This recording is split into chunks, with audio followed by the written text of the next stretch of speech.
Oh, yeah. Welcome to another Midday Repartee. This is Rotten Glory.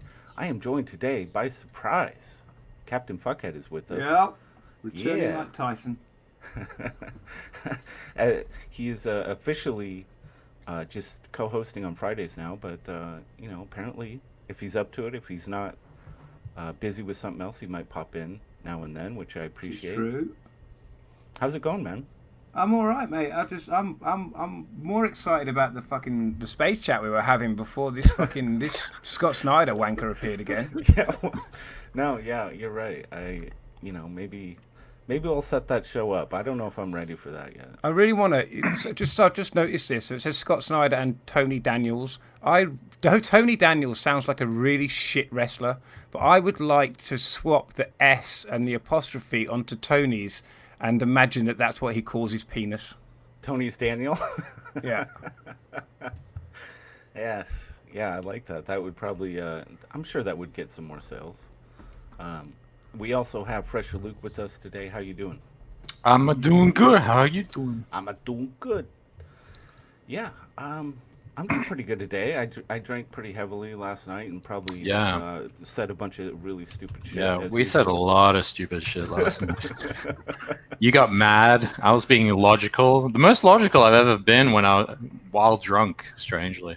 How did I get mad? What did I get mad about? I think because I was adamant that I defined greed properly. Oh, right. And No, you were belligerent, I was- saying that I had not, that I was absolutely wrong. I was kind of just playing devil's advocate too. Sure, I mean, sure. yeah, I get that. It was That fun. sounds like rock proclaiming somebody else is wrong. It sounds Yeah. normal. Well, yeah. What? What is this? But What is this? but anyway, that was last night. We're here today. And this is today. Yeah. And I'm trying not to be sober, but I am. So that's a problem. I'll solve it. It's solve it. it's what they put in your report card all the time, wouldn't it? Let's try harder. Did your lady enjoy the fried chicken, and did she get over her existential so. dread? I think so, and it didn't. No ill effects. She didn't get sick. But she was in another state though that drove her to that. Well, I got to tell you, I mean, she has been very frustrated by the state of affairs in the world Yeah. right now. It's Yeah. it's really gotten to her me as well, but Yeah, I me don't also. think I think I've been out, kind of way out there in the way I kind of view the world, and kind of skeptical about a lot of stuff. So I'm used to being quite Moon landing. No, we're not going there.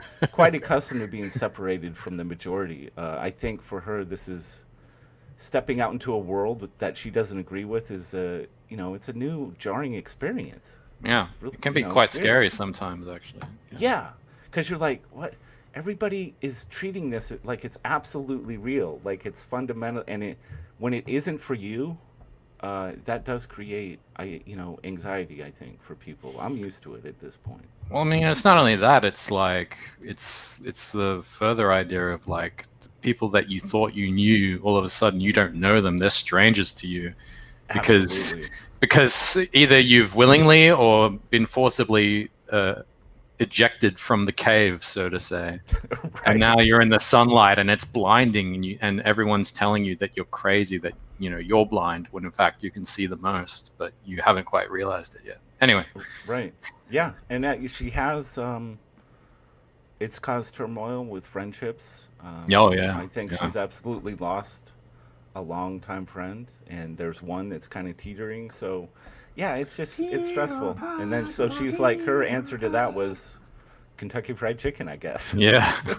Hey, sometimes you got to do it, right? You just need a little bit of comfort now and then. Yeah. No, I get where she's coming from. Like I've lost all my friends, basically. People I actually did like, and then they just completely like. So I definitely sympathize with. Is that through I'm your because friend, of? Fresher. I like you.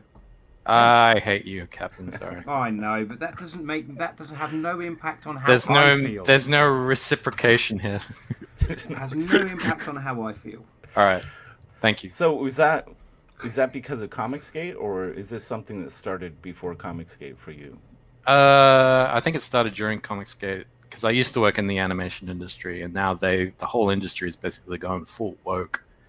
Sure. And yeah, it's permeated every medium. I mean, you It can't. has, It's yeah. everywhere. Even like D&D, for fuck's sake. I mean, you I can't know. get away from this shit.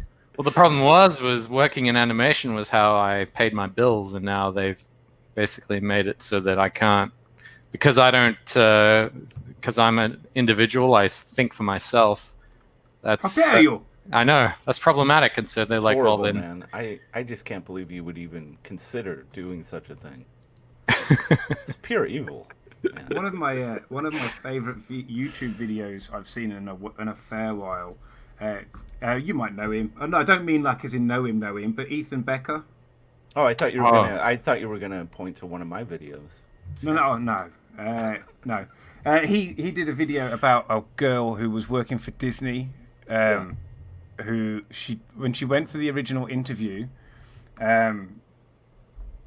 she kind of played the interview like, I don't need your fucking Disney job. I've already been offered jobs elsewhere. Even though she hadn't even been done for. She had been done for no interviews whatsoever. That was the first job she went to. Yeah. She got offered the job and she was like, nah, yeah, all right, fair enough. And then Ethan Becker, like the Ethan Becker, yeah, the young man who's like wearing American sunglasses. Yeah, American sunglasses. Yeah, I used to work with that guy. Oh shit! You used to work with him. Yeah. Oh shit! I find him quite an interesting character. Oh yeah, no, he's a great guy, but the thing he was talking about was this young woman who basically she got burnt out by the industry because of the same issues that I'd been talking about for the last 2 years, like a lot of nepotism and stuff like that. And the thing was she had basically said everything that I'd been saying, and all the industry shills, so to say, the people who still have have vested interests, because you can make a lot of money working in animation in Los Angeles. They all came out. I would hope so, man. I think I'm talking about a different video. Is it about the young Asian woman, and she comes in and says, I didn't want to work there because it was just really hard and really crazy? Well, she instantly wanted like a top position, right? She didn't work her way up. Yeah. She didn't. No, that's absolutely wrong. That's what I heard. She basically was in all these meetings. No one introduced themselves to her or would listen to her because she was a brand new employee. You weren't, and she just got annoyed that she wasn't allowed to do the shit that she wanted to do. So she took. took a hissy fit and left. No, well, I mean, I understand. Sure, there's nuance there. I think maybe part of that was just the way that she came across. But when I saw that video, it really, some of the stuff she listed was some of the stuff I'd been talking about. So, okay, what I got from that video, what I got from that video was that she kind of saw the writing on the wall. Like, she was someone who wasn't going to fool herself. She realized that she was going to be this cog in this machine, and it was a pretty bad machine. Where it didn't matter how skilled of an artist was. All that mattered was that you kissed the right ass and made the right friends, and that's how you got to the top. And that's what I saw as well. I saw that so much in the animation industry. And she was smart. She got out early, and she's decided to do her That's fascinating because she just got reamed, attacked. Oh yeah, called and it's interesting to hear it from the perspective of someone who was in that field and kind of could relate to what she was saying and speaking to. Because everyone that I heard talk about it, kind of like, Captain's perception of it is that she was just being an awful, entitled. Sure, I mean, people have made that criticism, and I can sort of understand that, but that's only if you don't know where she's coming from. I mean, I can understand that sort of being a little bit of it, like maybe that's what people are getting off it, but for me, it was more like she didn't feel like she was being rewarded for her talents. It was more like she was only going to be rewarded if she played ball, so to say, which was absolutely ridiculous in my mind. So, yeah, I mean, it's always absurd when people want you to play with balls. I mean, it's not really. You know what I mean? Yeah. That's the thing.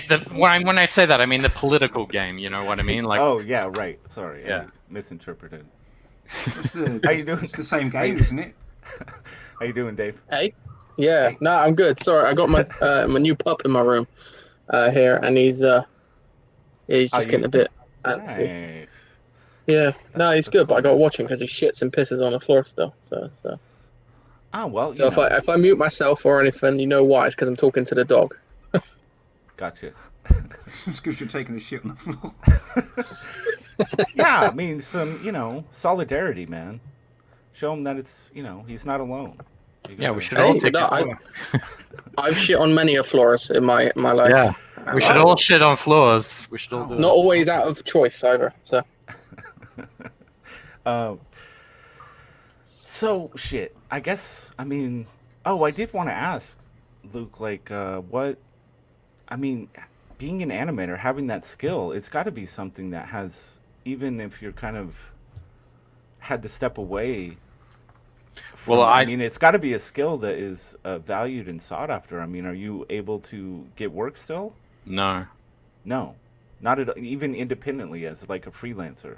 no, not even that, because they've gone to the internet and basically flooded the Google algorithm with lies and falsehoods and basically straight out slander. So, because now there's this new thing that recruiters are doing where when you apply for a job, they Google search your name. And so they've purposefully done that to basically tarnish my entire reputation. So I can't even get my foot in the door anymore, despite And this is all because your association with CG, or because you didn't want to like play into political agenda?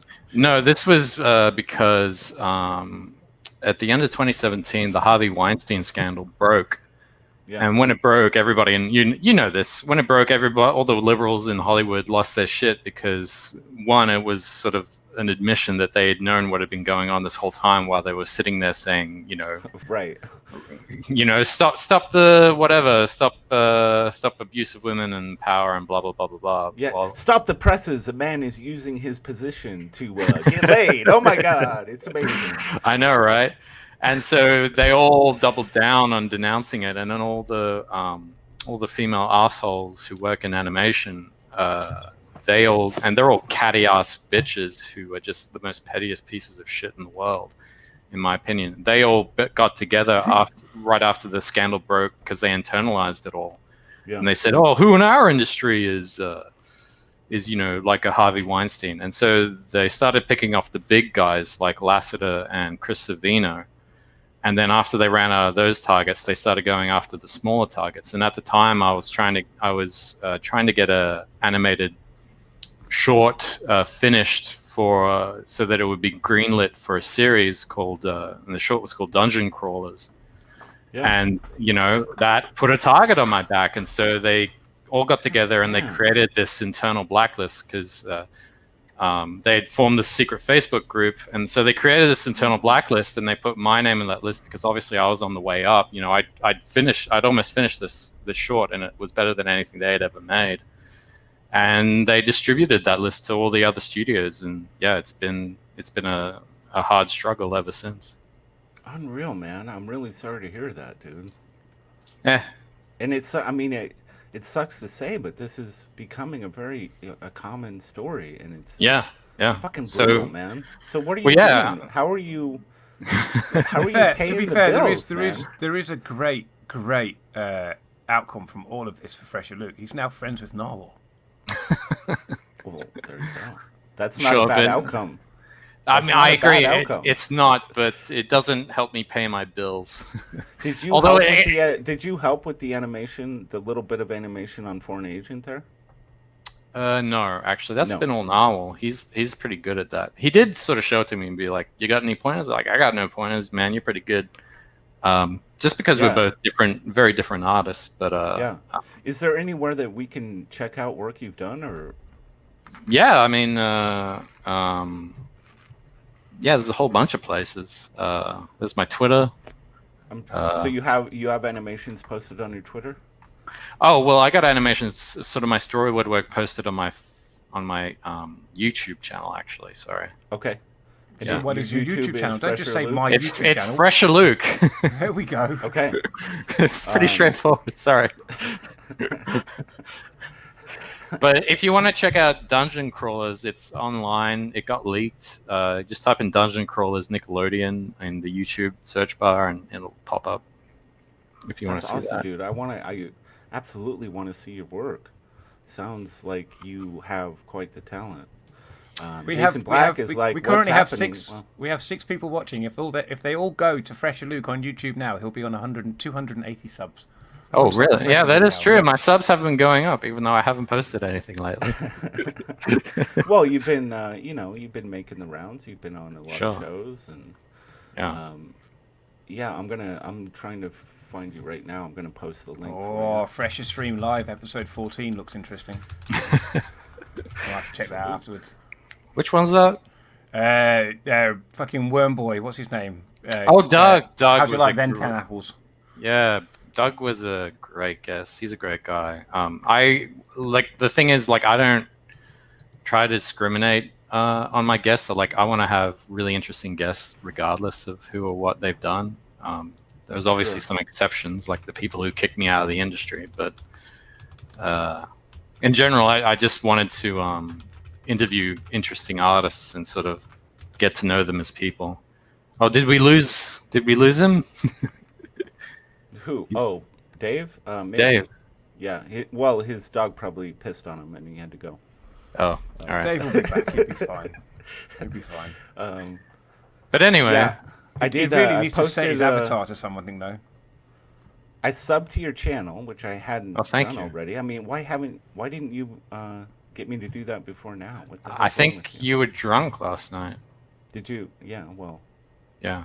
Anyway, I'm sorry. Are you ready to pitch yet? I posted the link in the chat. Cool, man. I'm looking forward to checking out some of your stuff. Oh, thank you. Yeah. I want to. Yeah, I've kind of taken a hiatus from it. It was such a brain drain. I can't. I don't have the mental energy to keep doing that. But I do Have want to you- try and get back to it in some way. Have you tried? Sorry, Dave. I got you. Hey, he's back. Sorry, I'm that back. was you were in a timeout. Just a little minor punishment. What the hell is that? So, have you tried promoting yourself to ComicsGate as an animator, or do you think that they just wouldn't be able to afford? I mean, that question has always come up. Like, people have always said Ethan, EVS has been looking to go the next step with Cyberfrog to make it animated. And I've always told them, well, he can give me a call and I can give him a quote and we can go from there. Yeah.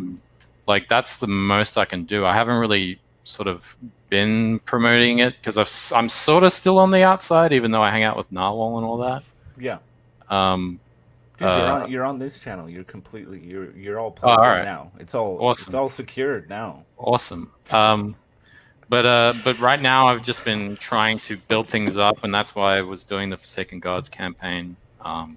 Because like when Zach was posting those videos about the comic book industry, and I was trying to figure out what had happened in the animation industry. That's what drew me to CG, because it was almost exactly the same goddamn thing. It's like like a these- blueprint, man. It just every yeah. single medium It's the same exact thing. pattern, same pattern. time. And I did a tweet, I think it was yesterday, talking about how they had similar kind of stuff going on in this animated show for Disney TVA called Owl House, where the main character is like lesbian now, or comes out as lesbian, or it's implied, and I'm just like, this is not for kids. Why are they doing this? This has happened like how many times now? It happened in She-Ra. It happened in Steven Universe. Like, this is not. Well, that's the children's point. content. Is that it's being pushed, so it will become for kids. Like, this isn't. I so know, yeah. It won't be. It's not an issue. It's just a totally normal thing, and it's like, this has gone on. Mainstream has always done this. It's always pushed the boundaries. Generations get a little bit older, and they're like, I mean, how do you think the older generation reacted to like the hippie thing? And like all of a sudden, their sons and daughters, their grandchildren are just like doing copious amounts of drugs and having sex having sex with strangers.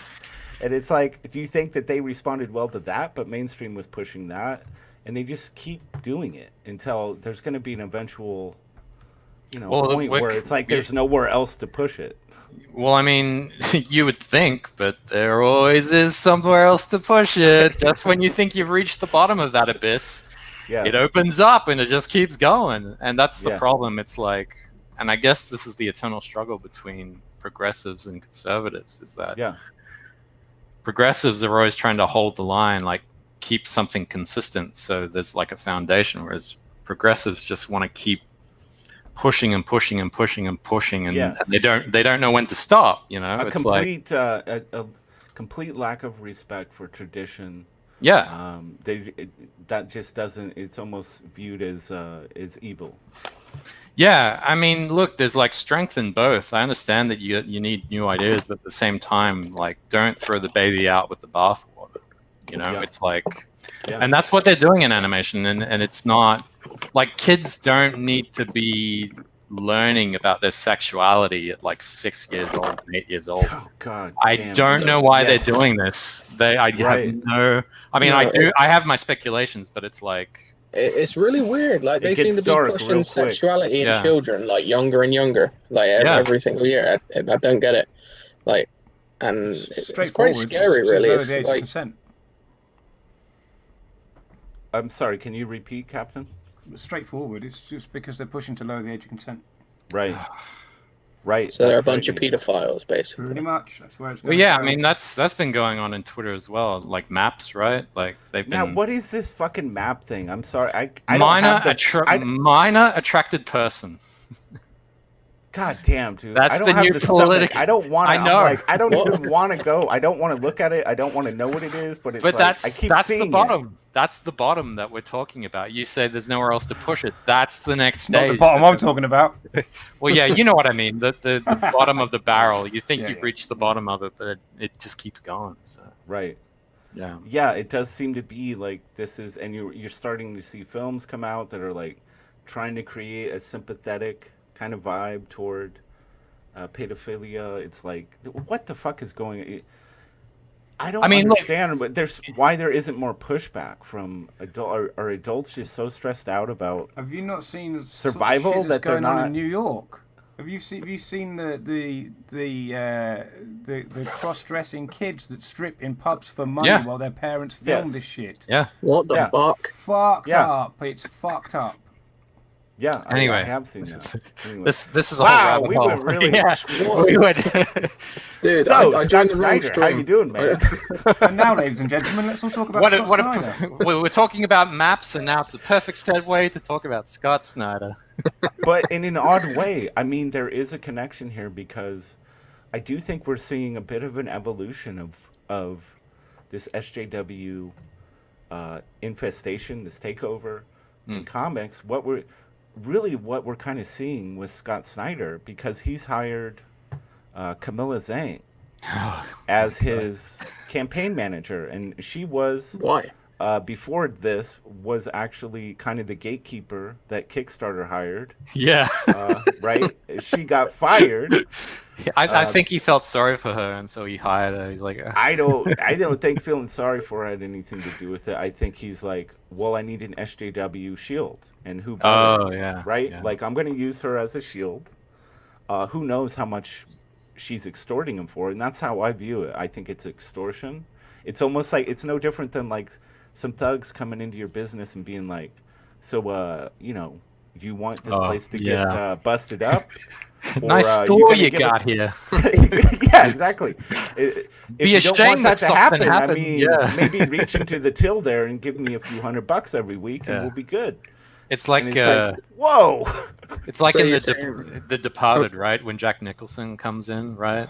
Yes. He's like, hey, Tony, where's the money? He's like, oh, I'm sorry, okay. And he gives him the money. He's like, you, aren't you the so-and-so's grandkid? And he's like, yeah. He's like, hey, Tony, give him some bologna and some bread and exactly. Give it to him for free.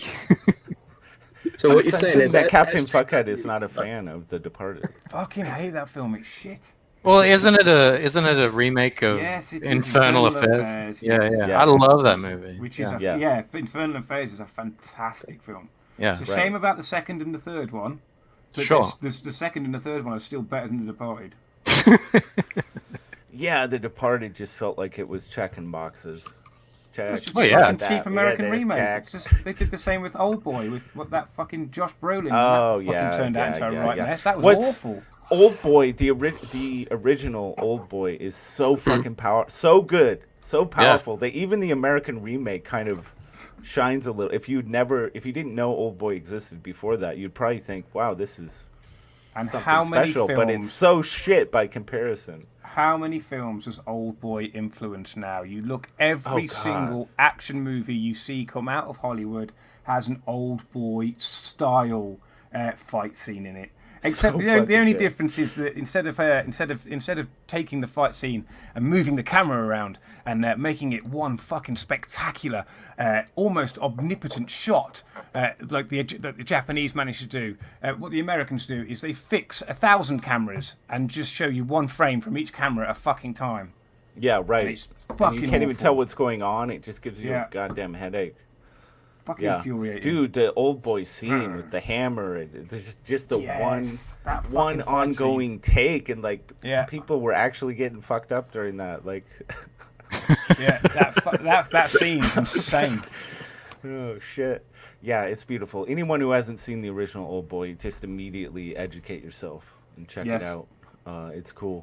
It gets awfully weird at the end. It is a weird, like, whoa.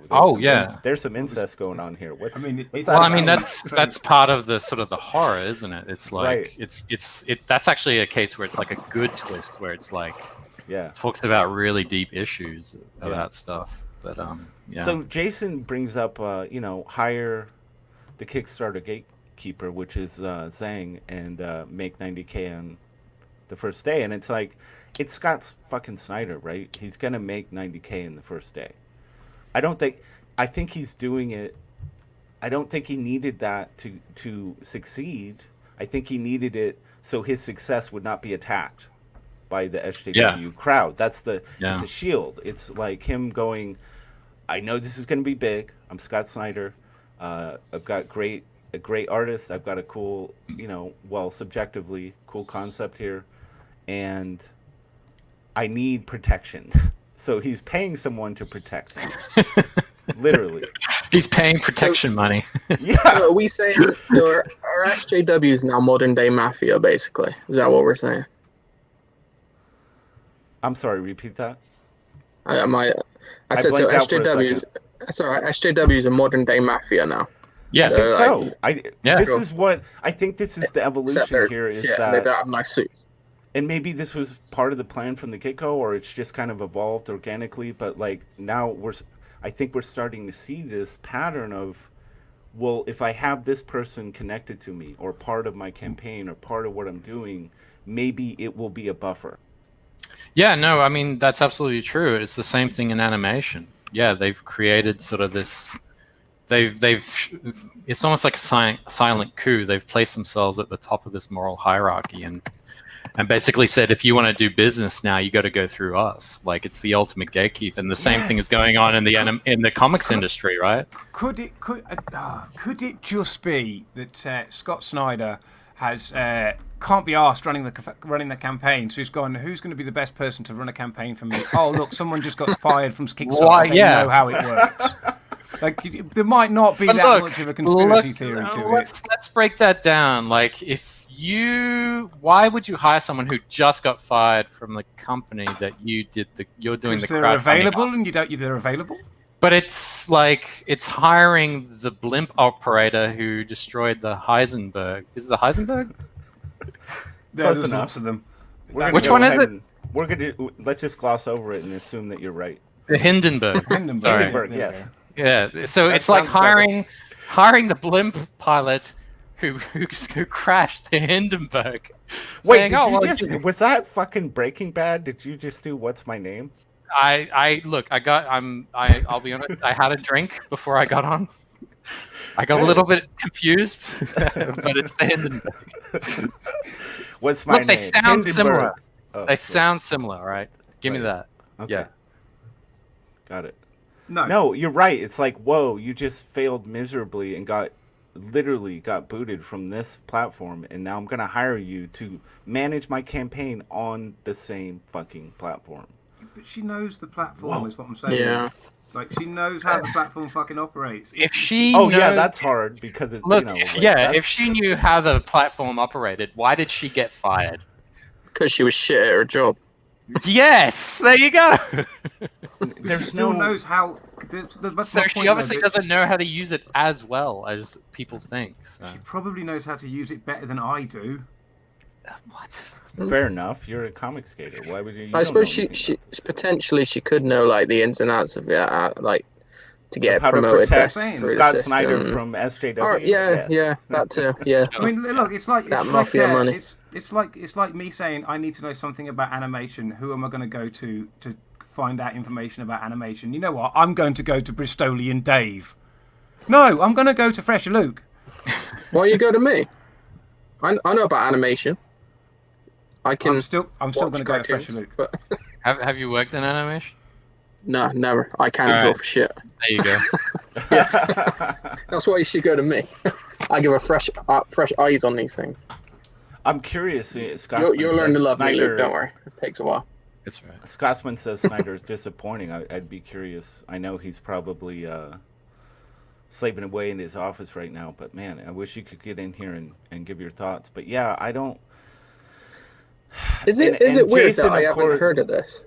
This is what Jason is saying too. Like, this is only the second time I've heard about this campaign. I would guess part of that is the circles. You know, that the things that you're engaging are not the things obviously that Scott Snyder is engaging. So different circles, but also I don't really think there was any lead up to it. I don't think so.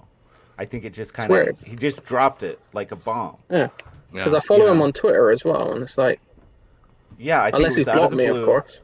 How long has this been live? Just 24, just a day and a half. Not sure. It's still not performing as well as my boy. What's his name? Baby Bowie. Dude, if I could raise $89,000, the things I could do with that, man. I do such amazing things. Like you talking about penis enlargement? What are you talking about? No, I'd make like an animated series or something. You know what I mean? Okay. Sorry. I'd fly Scotsman over here and make him dance for me in Edinburgh drunk. Oi, how you doing, Scotsman? Yeah, I would definitely dance for Cap. And I'd be a proper Scotsman in my kilt as well. There's no kilts after the third. Would it just be the kilt? Just naked, just naked. It would be a kilt and an extra fuzzy sporin. Yes. Okay. Would there be anything under the kilt? Oh, of course not. That's not so Luke, just to bring you up on Scottish terminology, whenever you say you're a proper Scotsman, it means there's nothing under your kilt. Yeah. But your bits. Okay. I just wanted to be clear on that. Is it as cold as people say? Like with nothing on, you just wearing the kilt. It's liberating. The women have been keeping this secret from American men forever who've never experienced a kilt. Yeah, it's excellent. Anyway, it is. This is a valid point. I mean, this could be, because of What's up, Russ? Of her involvement, maybe she'll definitely. This campaign will definitely get promoted, featured, always in the spotlight on the platform. That's a possibility. But will it? I don't know. Someone who is unceremoniously removed is going to have connections to promote something. I mean, come on. Well, you gotta realize we're in clown world now, and these people fail upwards. I was gonna say that it's typical left wing shit is failing upward. You know what I mean? Right. Well, you know what the phenomenon is around that, right? It's about the hard lean left. If a company's failing, you go super hard left, and so then when it finally crashes and burns and you lose your job, you blame the ideology, and it absolves you of any kind of wrongdoing. Yes, so and they hire owed you again. You're owed another position. Like your boy Zach talks about this. He's made a video about this campaign.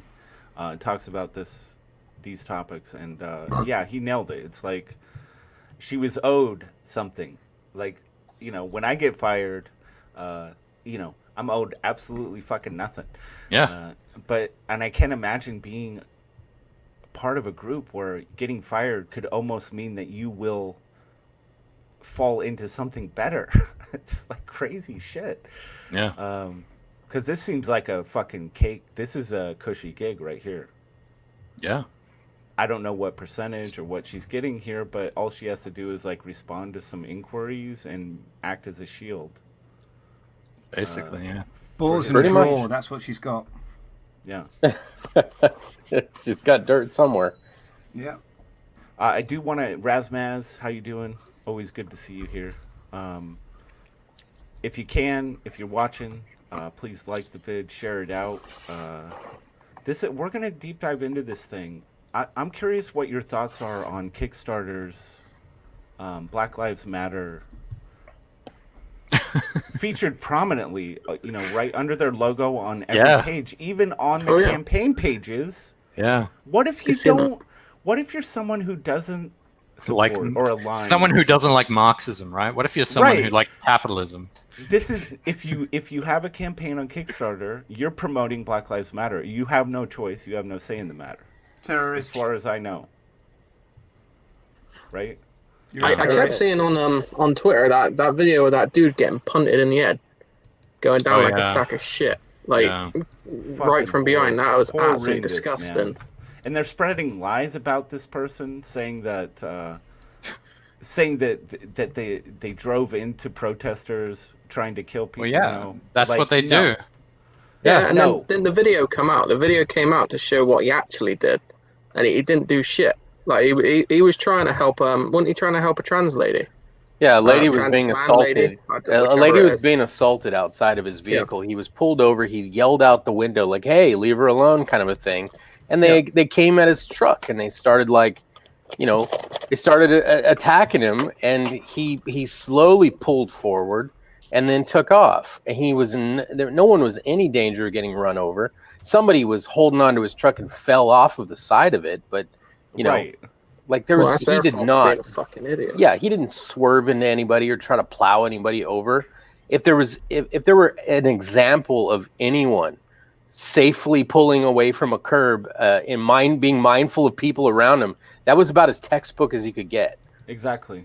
And just for the record, for that person that grabbed onto it and fell off, it's called sketching, and you need a skateboard to pull it off. Just by the way, FYI. Yes. This is one of my favorite videos I've seen on Twitter. There was an old man with a boombox playing some hippity hoppity songs, the hippity hoppity, all the cool kids like it these days. And while he was doing that, there was a young black boy. It certainly wasn't a man, so we're going to call him a boy. Doing some of the hippity hoppity rhyming thing that they do with words, Mm-hmm. I'm familiar. Like freestyling. I don't know what you call it. I'm not. Wait, is it white person freestyling where they're like, "Hey"? No, there was but next to them, there was a rather tall, looking, lanky, very, very white ginger person who probably looked about 12, 13 years old, a little bit older than the kid rapping, but definitely way younger than the man with the boombox. And he was doing that kind of white boy dance, where you just kind of shake your knees about and you flick your hands out slightly because you don't know how to do the hip hop dancing. The shuffle, I think they call it these days. I don't know what they call it. And a big black fucking SUV drove by. Black man got out of the sidecar, was dancing behind the ginger boy, and then just fucking took him out from the side of the head. The guy just didn't just fall. Dude. He fucking flew. Like, it was absolutely brutal. Yeah, it's like I've seen it in movies. And I'm like, that's probably, that's an exaggeration. That can't really. And it's like, no, this guy literally lifted the fucker off the ground and he flew like that. Yep. For nothing. Mm-hmm. Just random fucking violence for no fucking reason. Yeah. Anyway, what is the point anyway of that?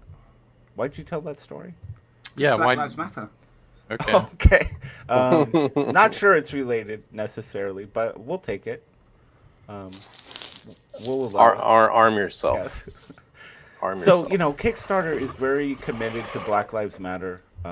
They have a whole devoted page on their website, and this thing goes through just a shit ton of resources and ways you can support this Wonderful movement. Oh my god. So if you're someone running a campaign on Kickstarter, you are a Black Lives Matter support. I don't care. You can say, well, I'm not. You are. There's no question about it. Like, if you're running a campaign on this platform, you are supporting this movement. To me, it's just, that goes without saying, kind of. They have the hashtag under their logo on every page. See you later, Rot. Oh my word. Go on, Cap, co-host. Well, I was actually gonna suggest this because Dave will have seen this already. So we've had sport kickoff again in the UK. I pulled a who No, was. shut up! You were the one, No, Captain Fuckhead. You were the one doing the. Can you not interrupt Cap's stream? Like, come on. We've moved on. Yeah, I was going to say the sport has kicked back off in the UK. When the English Football League came back to complete, or the Premier League certainly, all clubs were forced by the governing body, not by the governing body, but the league body, to wear Black Lives Matter on the side of one of their sleeves for the first 12 games of the return, or to finish off the last season. And now that I have noticed, and that really made me laugh the other day, I was watching a football match between Hibernian and Motherwell at Easter Road, the glorious home, sunshine and Leith, beautiful football club. And then I saw out the corner of my eye above the dugout in, just put that in, you know where all your players hang out when they're not playing in the game? Yeah, dugout. Yeah, we call that a dugout. And just above the dugout, there was a Black Lives Matter sign, and just tickled my sense of humour because there was a green background with white letters. Wow. And that made me laugh that's a lot. Weird. But it is. Even in Scotland now, where the population is 96% white, there or thereabouts, players are taking the knee before the games. And because some players are taking the knee before the games, what that is doing is even players who don't agree with it are now forced to put into a position where they have to, because if they don't, right, well, you can guess. They're obviously racist if they don't. Yeah. Like, yeah, this is, I don't know. I don't really think that this is justifiable. I mean, why would a platform like this, that is just supposed to be funding individuals or maybe like projects like this, why would they have that kind of support for an organization? Because they're in Silicon Valley, dude. Okay. It's clout. That's the reason. But it's illogical. Am I wrong that it doesn't make sense for a business to do it? I get it. It's like a virtual business. It's not like they have virtual windows that are going to get virtually smashed in, right? I get that. You've also got to remember that advertising as a whole, marketing as a whole, has changed over the last 5-10 years. And it's not about chasing customers anymore. It's about chasing audience. Yeah. So it's not. It doesn't really matter what you've got to sell. If you can find someone who has a large enough audience who can sell whatever you're selling for you, because their audience is built in, they're almost going to buy it anyway. So the way that marketing has gone about things over the last 5-10 years has changed dramatically, and that's seeping in everywhere. So rather than actually thinking about what they're doing, businesses are now just chasing clout. They are chasing audience. They are seeing if all these Black Lives Matter protesters actually had a fucking dime, which they don't. Oh, look, I used an American word. That was weird. I would disagree with you there, Captain. You think they have money? No, I don't know. That's what I'm saying. No, I don't think they have money. No, they don't. But what I think they're doing is that they're trying to avoid controversy and scandal. So they're going with whoever has the loudest voice, in hopes that they won't get any bad press. Because bad press I absolutely agree with the captain. Like, the landscape has changed, but that's because it's gone to more of a digital space now, and part of that means that now it's easier now more than ever to sort of get your friends together and brigade somebody if you don't like them, and that goes the same for companies as well. So I think them putting Black Lives Matter there underneath their logo is just once again, it's like our boy Scott Snyder here hiring that lady who used to work at Kickstarter. It's a shield. It's a way to sort of avoid any controversy. Because if somebody comes out and says, "Oh, Kickstarter, you discriminate against blah blah blah blah blah," like, "Oh, well, no. Look, see, we have Black Lives Matter in our title right there. We support it, even though that doesn't work. They don't care if you support it, whether or not. It's just they only care if they can maybe extract some resources out of you through sheer force in whatever way they can." It's an example of the modern day lamb's blood over the threshold. Yeah. You know what I mean? Yeah. So that the protesters of death don't destroy your household. Yeah. And it's like if I'm Scott Snyder and this is my campaign page, I'm going, well, obviously I'm a big supporter of BLM. I mean, it's right there. It's actually top position. It's right above the title of my campaign. Well, let's be honest. Since the announcement of the Snyder Cut release, everybody's been gargling his balls. He's probably all over. Like he's probably got his head so far up his own ass that he's. I think it's a different Snyder. Mm-hmm. Scott Snyder? Isn't it a different Snyder? Yeah, I think you think. And it's Zach. Oh, am I getting confused? You're thinking of Zack Snyder, dude. Oh my God! Okay, you just gave Scott Snyder credit for making a whole lot of movies. Yeah. My bad. He'll take it. My bad. He'll take it. Yeah, Zack Snyder and Scott Snyder. Maybe they're brothers. Yeah. Maybe they have. It's possible. They're not brothers. No. They're brothers in arms. Maybe they're gay married and they have salacious sex. I don't know. What, with like a third guy that they found on Tinder? And... I'm pretty sure I have to make this some kind of Tony legal Daniel statement dude. at this point about allegedly or what. Yeah, allegedly, metaphorically, yes. All right. Yeah, everybody's banging Amber Third. There you go. There you go. So another Amber Turd. this other fascinating component of, and I'm going to play some I'm of Scott this Snyder. video. I've been working in comics for about 10 years now. I'm mostly known for my DC work on Batman and creator-owned series What's wrong like with his American face? Vampire and Witches. But this year, I'm really excited to be making a more It's like committed half his return face is to paralyzed. creator-owned books. That's books that we make ourselves. It's called Resting and I'm Soy so Face. thrilled that the first book in that series No, is it's like going to be one this eyebrow one, is up Nocturnal. and the other one is just at rest. Yeah, Like, what's it's going on there? interesting. He doesn't change. You know, well, I think it's a metaphor for appeasing both audiences. Like one's up here, one's at the other. I don't know. Am I reading too much into it? It's like that's the one thing I've always noticed. He's always got the animation like attitude eyebrow. You know, the one that's in all those animation movie posters where they're always exerting chewed because they got one eyebrow and they got half closed eyes. And it's almost like that, but it's just in real life. I think Jay Money puts it best when he just says, "What an ugly head." I mean, he's got a nice sharp nose and a chiseled chin. I mean, he could be a hero. Yeah, no, but there's nothing wrong with it. He'd just be a swarthy hero. he just suffers from fucking paralysis. That's all. Face even just this video, it's like, here I am. I'm trying to connect with my fans, right, in an intimate way, but rather than just have a straightforward conversation with potential backers and fans, he's got like a multiple camera setup. There's obviously someone helping. It's like it transitions from grayscale to color, and it's like different angles. And I'm like, already right out of the gate, it's pretentious as shit.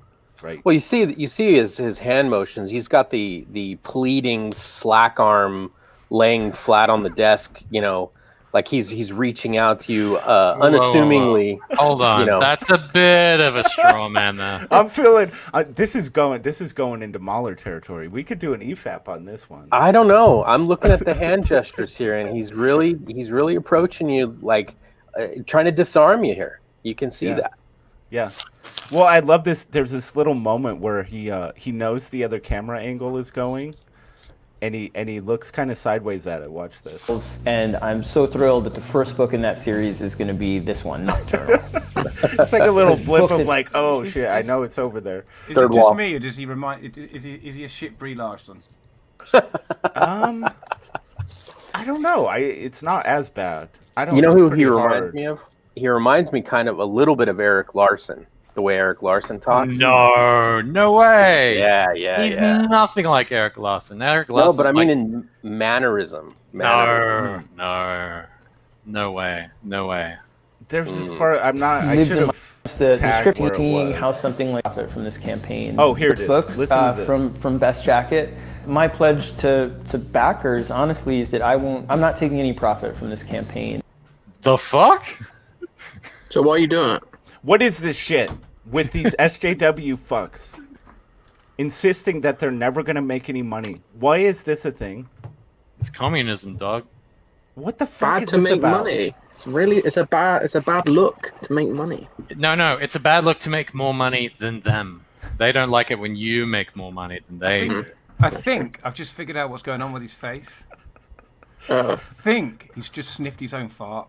And he, Oh my god, Captain. is he deciding if he likes it or?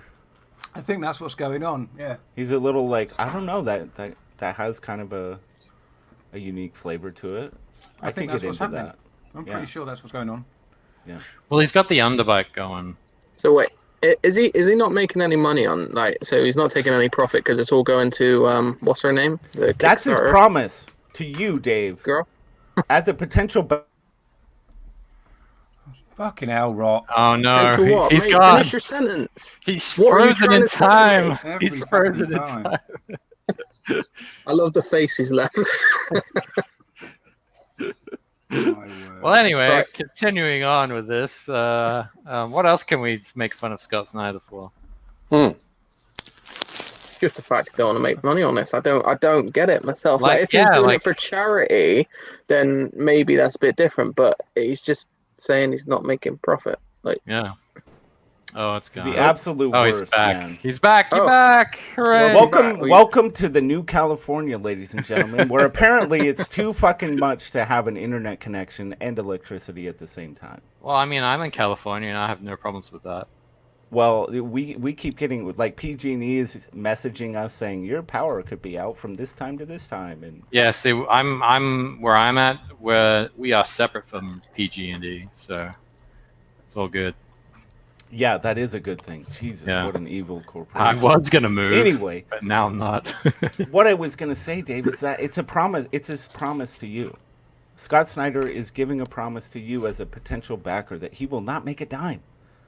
Because that's when I'm backing something, when there's a creator that I appreciate, the most important thing to me is that he never make any money. That's what I want, because that will ensure that he keeps making stuff, right? Like, what the fuck is this? What are you doing, Scott? Like, why? Why would you say I'm not making any profit? Does he give a reason in the video at all? Does he like?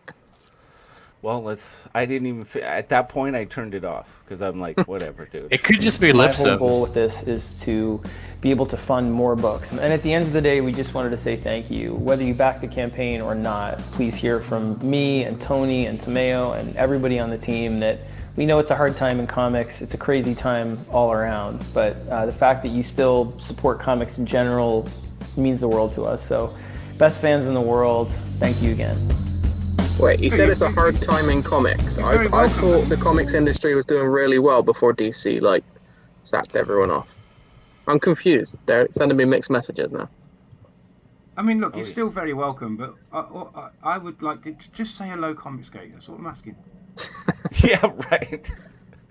Yeah, that's certainly That's all you've not a got to do, just possibility. say- Do you reckon his new shield would still be effective if he said that? Right. How do you think that would? Ooh, I would love to see how that would play out. So I don't know. Obviously, I think it's Scott Snyder. It's a high-profile project. He did as far as I know, no promotion leading into it. Still doing very well early on. It's probably it's going to do well. I think he'll certainly beat Sean Gordon Murphy's attempt. Oh, is that? Do you think maybe that's what it is? Because Sean Gordon Murphy did it, and he was somewhat successful, and Scott was like, "I can beat him. I've got a bigger dick than that guy." And let's not forget, Murphy went with Indiegogo, which was a big no-no. Yeah. He took a lot of shit for that. So this is I think this is important in this moment for ComicsGate and comics in general, because we are seeing, obviously, ComicsGate way ahead of the curve. This is the future. Creators are starting to do these campaigns. And so we're seeing the future, where things are going, but the way he's approaching it is so intolerable to me. Saying you're not going to make any money, having your little SJW shield in place. Well, he's just not being greedy, Rod. Oh, let's go back to the greed topic. Right? No, he's a very selfless human being. Obviously, nothing he does is to benefit himself ever. He would never do that. Never. No, and in no way is he lying about not making profit in any way. Even if this thing makes 500 grand, he's not taking a dime. Yeah. He's too busy putting men on the moon. That's going to be an abstract comment that nobody will know, because it was a discussion before the show. I know, I do that all the time. I get told off by CC UK for doing it. Yeah. Well, no, I don't know. Maybe it makes people curious. Like, what goes on in that back room? Trust me, it gets a little sketchy. Weird shit. Gets a little sketchy. I've gotten in trouble in that back room before. Yeah, for sure. This campaign has inspired me to make my own campaign where all the tiers are ridiculously expensive. And in the video, I say, thank you for not backing this campaign. Sounds a la Commie Mark. Yeah, that's approaching on brilliant right there. So I'm curious what you guys think of this. He's calling it rewards, and by rewards he means this is what you're going to get when you give money for a specific well-defined product. It's a reward, like because he doesn't have rewards, does he? When I buy a bar of soap, now it's gonna feel so much better when I go and buy the necessities, because I'm gonna be able to go, this is a reward. When I buy it, it's my reward for. Fuck you, dude. There's no stretch goals here, as far as I can tell. The campaign doesn't have a stretch goal. These are just tiers that you can buy in at. Okay. But does he have tiers? Does he have tiers listed, or is it just on that graphic? Oh no, they're all here. Oh, they are. Wait, all right. You can He'll have tiers when his campaigns end and he's made no money. You got to pay $5 for access to backer only updates. Yes, and you fuck? can backer only updates. The thing you should be doing anyway. Yeah. You can pay for that, or you could just give money because do you know why they've done that? Do you know why they've done that?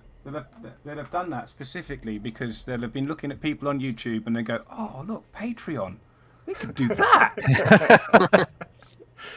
Yeah, so, it starts out at $5 and it goes all the way to $1,000. Wow.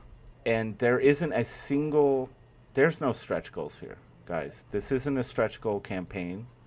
This is a rewards campaign. Where you can invest a shit ton of money at whatever tier you feel comfortable with, and you'll get whatever it is they're offering. There's no stretch goal. There's no life to the campaign. This isn't really what crowdfunding is. To me anyway. It's not. There's no life here. There's no real engagement with the fans. He wants you to believe there is. But is there? I would say no. You know what I mean? Yeah. However many people back this project isn't going to change it one iota. It's not going to evolve. It's not going to have added stretch goals. Things are going to be added to it. It's not going to change the shape or form of it. It's just a store.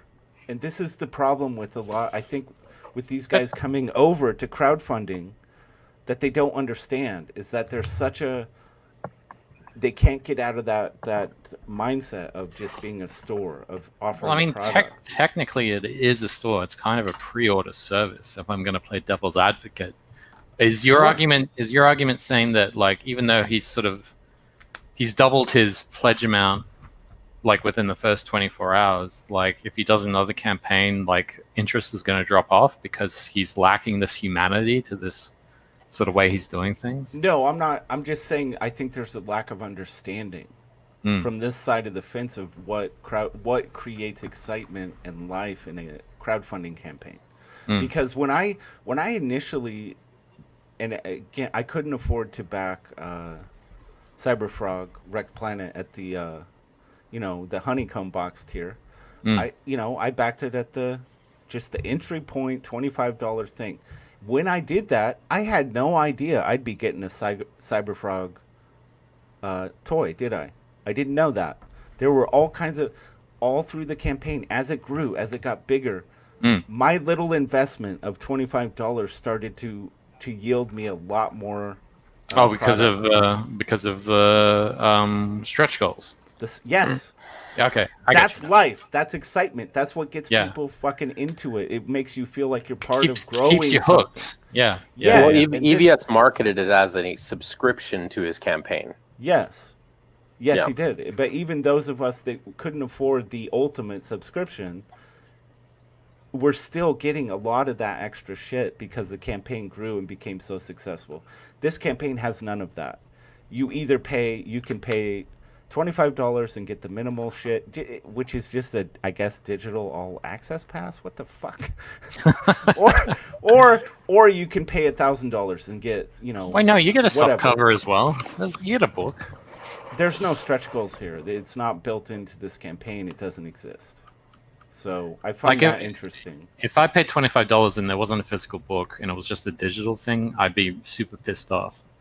Right. But there is a physical book, so at least he's giving you something. Yeah. Is he at the $25 tier? Is it a physical book? Yeah, it's in it's orange. Yeah, it's a soft just cover. Above. Yeah, soft cover, unsigned. Okay, good. And then the hardcover is an extra 20, but he signs it apparently. 45, yes. The grand one is I'm not sure top I want one anything sold to out. do with these hardcover. And here's the other thing, guys, is about the shipping. Let me see if I can find this. It's really weird. Right here. Shipping will be charged separately after the campaign is over. That's through BackerKit. Yeah. That's one of the things that that Kickstarter do. So I've only ever backed one thing on this shithole, and it was Baby Bowie's thing, just because I'm a big fan of him anyway. And honestly, when I went through the checkout process and everything, my brain went, I'm never going anywhere near Kickstarter again. Not because they're a bunch of wanks, simply because the process is shit. They don't take the money immediately like Indiegogo do and store it for the creator. What a problem! They Can wait. you imagine? They wait until the book's going to be sent out, and then they take all the money. What if and you know shipping how much separately. somebody, especially in the times that we're in right now, where people's livelihoods are up and down and all over the place. Can you imagine how many potential people that would not be able to follow through on their payment when it actually goes through? It's like, what a nightmare. Just what a as nightmare. part of business practice, that's a bad idea. Horrible. And then, like, how much is shipping going to be? I mean, maybe the fact tells you, I don't know, but it's like, it's after the fact. It sounds really kind of weird. And BackerKit, as I understand it, gets up to all kinds of weird shenanigans and kind of harasses backers into trying upselling them on more and more shit. And it's like, this whole campaign feels very... it just doesn't feel like a good time to me. Like, this isn't crowdfunding done well. It's not going to be fun for the fans, I don't think, because it doesn't have any life. No, you just go on, you buy, and then you leave, and then you never have to go back till you get You're your not book. part of this. He wants you to believe you're part of this thing, but you're really not. You're not part of anything. So it's unfortunate, man. And this is, CG is so on top of this, was so ahead of the curve. It makes me it's so fun to be part of something that really is leading the way in an industry like this. And Lord. Yeah, I know. Thank you, Captain Bucket. You're so good at this, man. You're just having a moment. I love you, CG. I do. I am. It does. I've invested a lot of hours, a lot of time into this thing, and I've gotten a lot. I've been entertained. I've had so many laughs, and it's pushing me to produce more and be creative on my end, and like this thing is really important to me, and just to know that we're doing it better than these, so-called Troglodytes. industry Call them leaders is troglodytes. like, fuck you, guys. You guys don't know. You're not going to be able to compete with this. We've already done it, and we're doing it better than you. So fuck off.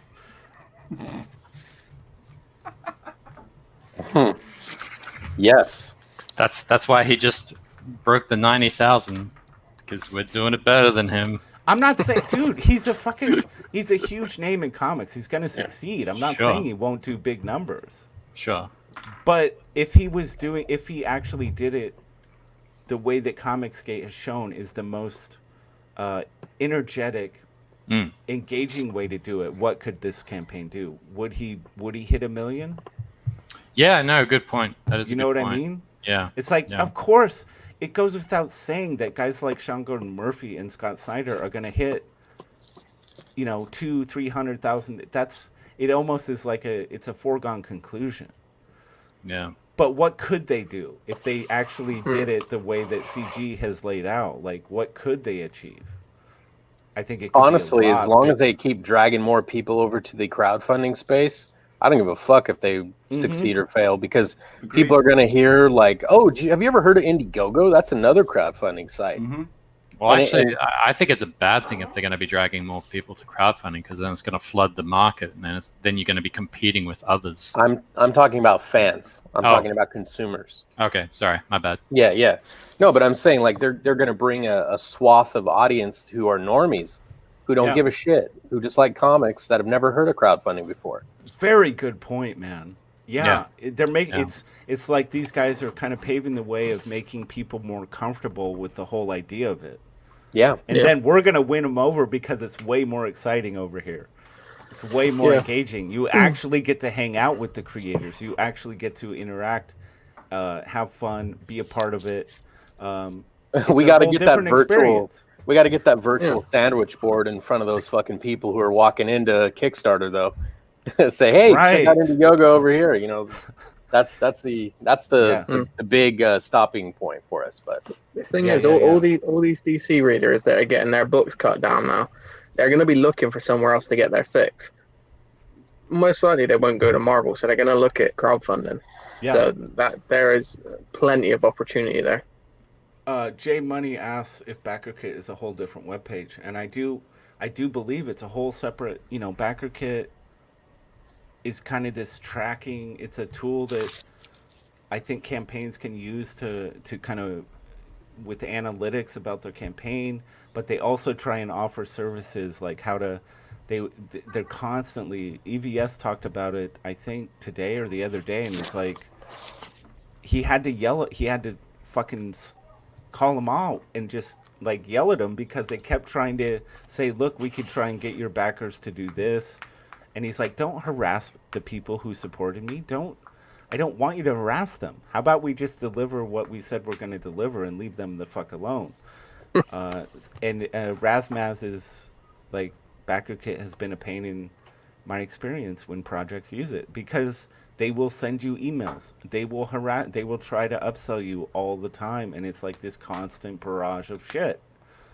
And hopefully Scott Snyder doesn't give BackerKit access or permission to do that to his backers because they're going to get fed up with it real quick. Anyway. Interesting development, Fuck. Scott Snyder doing a fucking campaign. It's interesting to see. Yeah. A whole lot of shit going on with it, man. I think there's a lot more to unpack with it. We'll probably revisit it maybe in a couple weeks. We'll see what's going on with it. See what the response is. And if he really is going to push it or actually have any engagement with fans on this project, we'll see. I mean, honestly, it seems that once this current crop of sequential work dries up, a lot of artists are going to be looking around going, okay, and this could be a watershed moment, or a dam could break, and a lot of people could come over to crowdfunding. And to Luke's point, It is somewhat of a shrinking pie, but at the same time, depending upon who brings whom over, it could ultimately grow the pie. You know, a lot of us smaller creators are definitely going to be struggling with it because big names overlap us pretty quickly.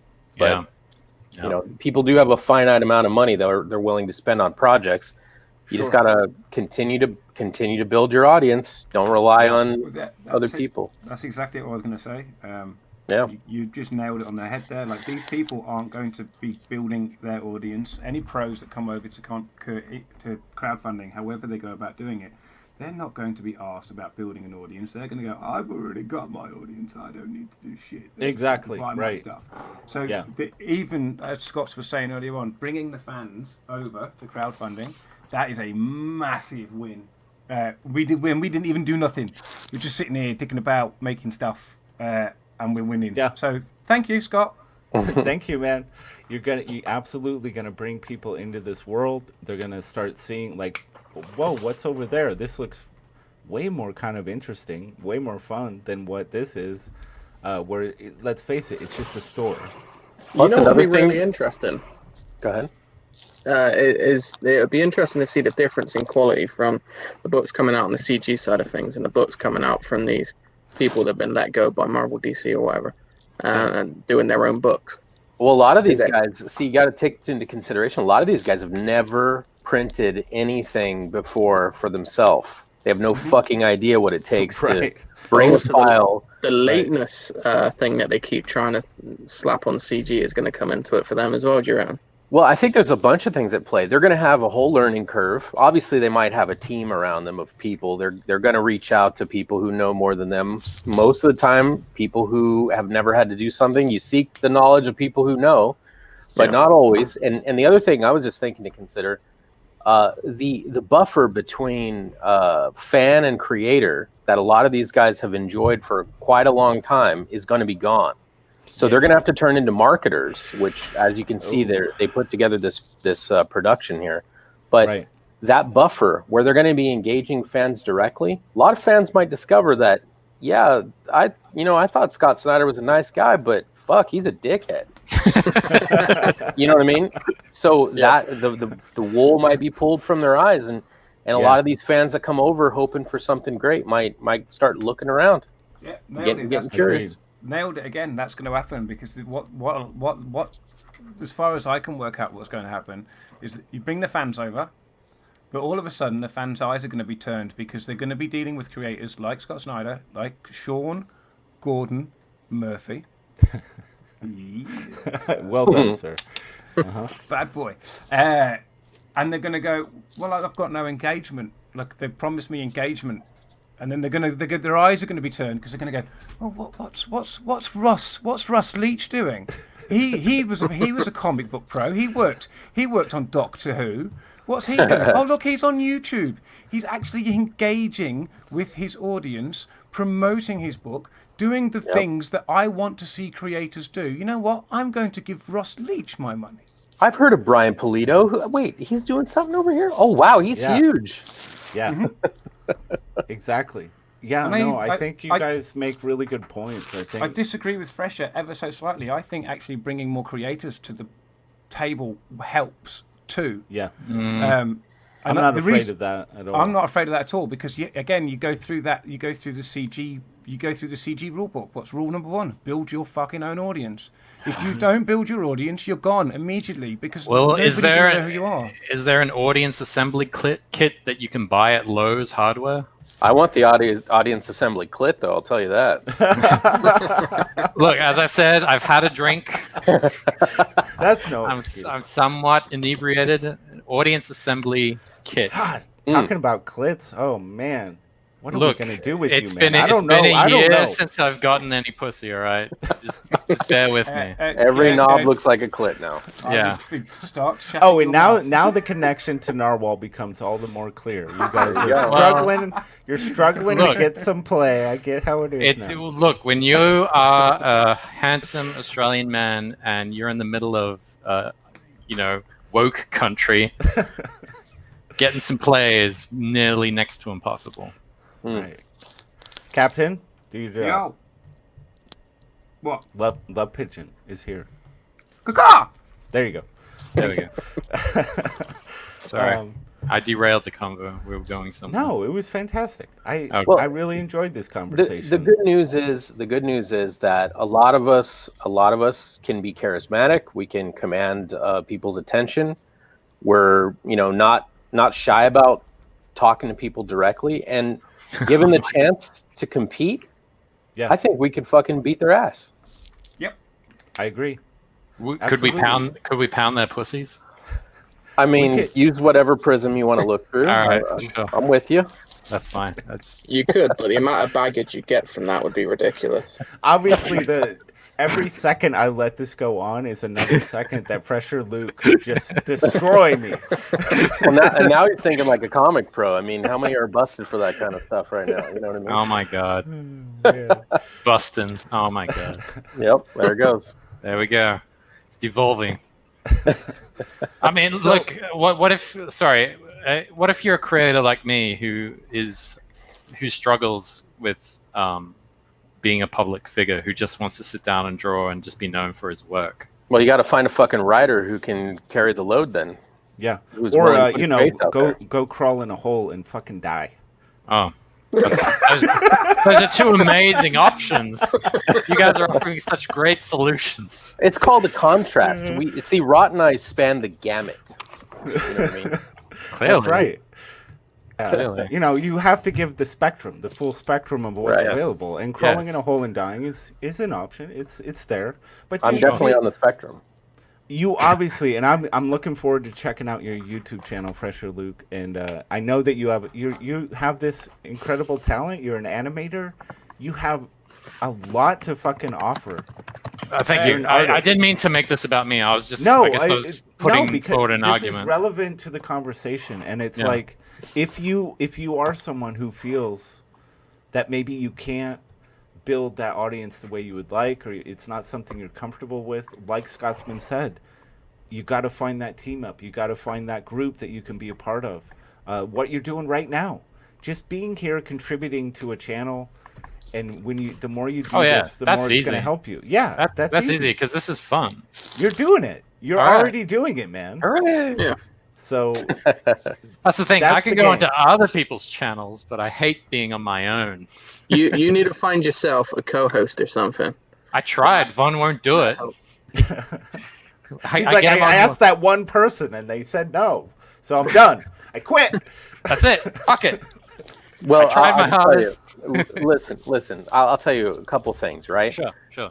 It's a statistical proven fact that people with British accents and Australian accents command more attention because they're seen as knowing more, right? You're more legitimized because of all of the American kids grew up watching Nova and watching all these nature shows where the scientist and the researcher was always British or Australian, and so a lot of us associate those accents with people who are knowledgeable.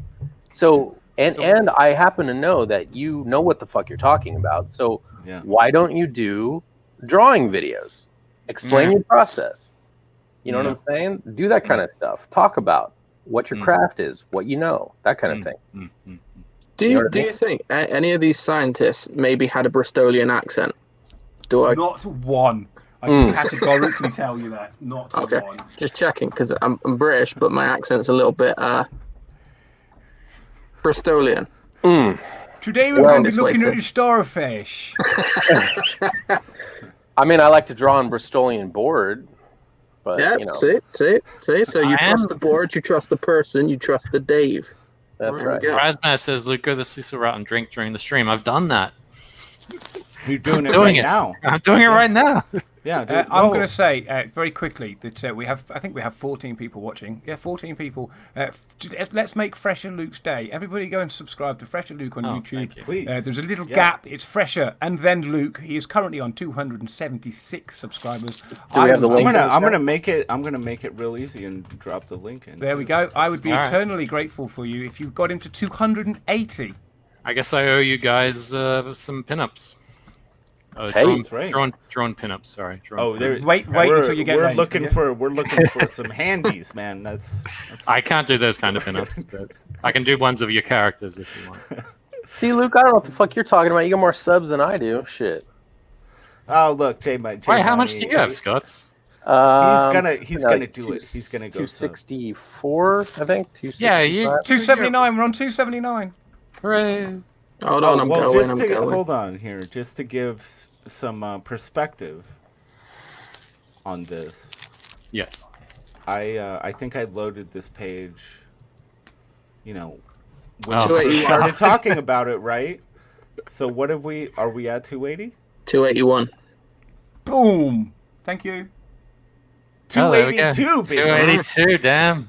There we Right. go. 8 new subscribers for Fresher That's Loot. awesome. Thank you. Thank you to the chat. Thanks Thank you, everybody. chat. And Yeah. you'd be surprised how appreciative people who run channels, when you come on and contribute and you bring good discussion, conversation, entertainment.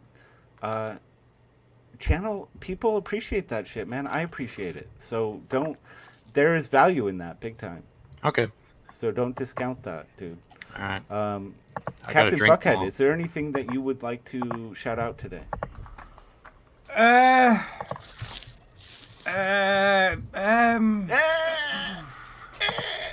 don't want you to shout out your Alzheimer's. I want you to shout out something. I'm trying to think of somebody who's earned it from me today. That's all. Oh. Yeah, go and subscribe to Fresh Luke on YouTube. Oh, jeez, thanks. Go subscribe to Captain Fuckhead, guys. Yeah, of course. Captain Yeah. Fuckhead is a champion. You don't have any shows going this week, Fuckhead? Nope. Nope. Nope. Too busy making shit. Too busy making shit, and I'm sideswiping some stuff. I think coming soon should be interesting. Hex Allen Comics says he could use some subs too. Are you not wrenched up, Hex Allen? Gotta wrench that guy up. Yeah, he's wrenched. Drop your fucking link, dude. Oh. Drop that link. Yeah, like Don't me. be, Like don't be a, shy. be a scumbag like me and drop it right in there. No, man. That's what it's there for. That's why I give people wrenches. Honest, I don't need moderation on it. People can say whatever the hell they want in the chat. I give people wrenches so they can responsibly be a dick, but drop your links. That's what it's there for. Bristolian Dave, anything you'd like to shout out? As always, follow me on Twitter. I'm mildly entertaining. YouTube coming soon. It's a bit delayed because there's some shit going on here, but it's coming soon. So I'll put my thing in the chat, of course. I'm at 3 subscribers, so if we can get us to 100 by the end of this stream, that'd be brilliant. It's Yeah. absolutely gonna happen. That's totally gonna happen. The 100th subscriber will get a copy of Green Lantern on DVD. Yeah, that's it. I'll even chuck in Wolverine Origins as well. There you go. Yeah, so yeah, that's it really. And check out Fresher Luke's project, man. It's really cool. Forsaken Gods. It Absolutely. looks We're gonna be so cool. Dang. we'll be discussing that project on Thursdays. Yes. Midday Repartee. Yes. Yeah. And I want you to be good and fucking drunk for that shit. Oh, I'm gonna buy like 2 cases of beer and a bunch of weed, and I'm Good. just gonna load myself up, and it's gonna be the most incomprehensible thing in the world. Absolutely. Yeah, Dave. That's why I gave you a wrench, my friend. Drop it. Drop Yeah, those links. drop it, Dave. Drop We- it like we- it's hot. We like it when you're slutty. Scotsman, I know you already, dropped your YouTube link, I think, in the chat. But anything you'd like to specifically shout out today? I just want to shout out ComicsGate. I'm just glad to be a part of this group of people Not another who one. work together and Yeah, just like serve the fans, man. exactly. So, and follow my channels, YouTube, Twitch, whatever. Yes, indeed. I do want to mention I will be doing this Friday. This Friday's Midday Repartee is going to be a ComicsGate Pictionary extravaganza.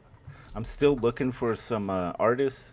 Hey, I mean, you don't have to be an artist per se, but it might help if you want to compete in the Pictionary contest. I think I've got 3 or 4 people signed up. I'd like to get maybe 4 more. And it's going to be a good time. We're going to have a lot of laughs. Oh, Friday, cool. Looking forward to that. Yeah, dude, it's gonna be a good time. Also, I mean, might surprise if you want someone shit, I'd do it. It And you might have to surprise obviously you. you have to be able to. We have to be able to see you drawing. Either it can be traditional or via tablet, but people have to be able to see your drawing. Oh, okay. Obviously. Or it doesn't work. I mean, that wouldn't work too well. would it? Yeah. Like a No, I screen don't have share. that kind of setup like all you fancy artists. I just got one camera on my laptop here where you can see this beautiful mug. That's not where it's at. You might be surprised how some people are really good at Pictionary. The ones who can gesture with a couple of lines, not the best artists. No, it's true, man. A good artist even hinder you. Well, Is Rock going robot or is it just? Yeah, me? no he's- disassemble. Johnny He's Five. going robot. And he's frozen. Oh, he's gone again. Damn it. Dear me. It's these rolling blackouts, man. That's what's going on.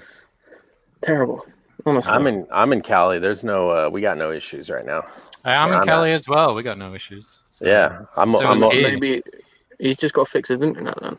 Yeah. He's got shit connection. Come on, Rock, man, get with it. I'm down in OC, so there's no shit going on here. Anyway, thank you guys for promoting me and being encouraging. I really appreciate it. I just wanted to say that. There we go. Yeah, man. Yeah, no worries, man. Yay, California! And that's right. Jason Black. He's going over to Sweetcast channel. Oh, nice. He's launched a tremendously badass looking project, Fatal FATL. With He got what Snogans is on it? that, yeah? Snogans, dude. Charlie's doing it, Badass yeah. art. The art looks amazing. The story looks really rich, complex, very cool shit. We know that Clint can write. We know that from Downcast. The guy is no joke. First that Snogans launched piece today. I saw. First Snogans piece I saw was that samurai piece in the sushi restaurant. Blew my fucking mind. Yes. It's all fisheye, Yes. and it's just like tigers attacking people in a sushi restaurant, like with samurai. I was like, what the fuck is going on here? What is it? So yeah, everybody, I'll probably head over there now too. I'll probably listen while I work. It's going to be an amazing campaign. I think they've already, I think before the show started, they'd already gotten funded like over $8,000. It's pretty on the move. Nice. It's got legs. So again, CG showing how it's done. You actually get to hang out with the creators. You actually get to have stretch goals and excitement and be a part of something. You know what I'm saying? So that's how- Sort of. Kind of like Yeah. but Input. No disassemble. oh, he's No, gone again. he's gone again. Am I- Oh, he's back. Oh, he's back. Let's go. All right, I'm ending this thing. Well, All right. Clint, Thank you, everybody. is an example of building your platform. He's that, Oh, yeah. he's Yeah, that guy. absolutely. So He did the work. He did Yeah. the right